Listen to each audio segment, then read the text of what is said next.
JP Morgan ने कुछ दिनों पहले ही अंडरवेट से न्यूट्रल किया था अपना स्टांस इमर्जिंग मार्केट्स पे। अब वो ओवरवेट हो गए हैं। इमर्जिंग मार्केट्स को लेके जेपी मॉर्गन का व्यू काफ़ी कंस्ट्रक्टिव है और उसमें भी भारतीय मार्केट्स चाइना के अलावा इनको पसंद है। पर्टिकुलरली अगर हम बात करें तो यूएस डॉलर के मुकाबले अगर हम देखें तो उसके इन्वर्सली, यानी जब डॉलर कमज़ोर होता है तब emerging market equities out perform करती हैं।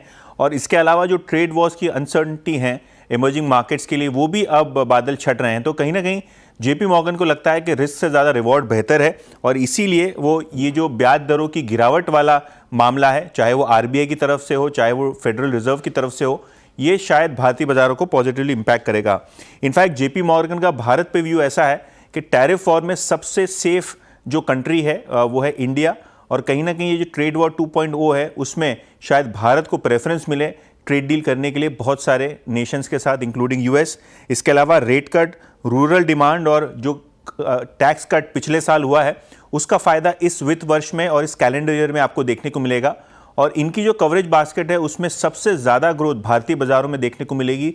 भारतीय जीडीपी पे वो काफ़ी बुलिश हैं क्योंकि जो सामान्य मॉनसून और कमोडिटी के दाम गिर रहे हैं उसकी नरमी के चलते शायद आपको FY26 के अर्निंग्स में एक जंप मिले और शायद इसीलिए भारत उनके एक प्रेफर्ड लिस्ट में दिखाई पड़ रहा है।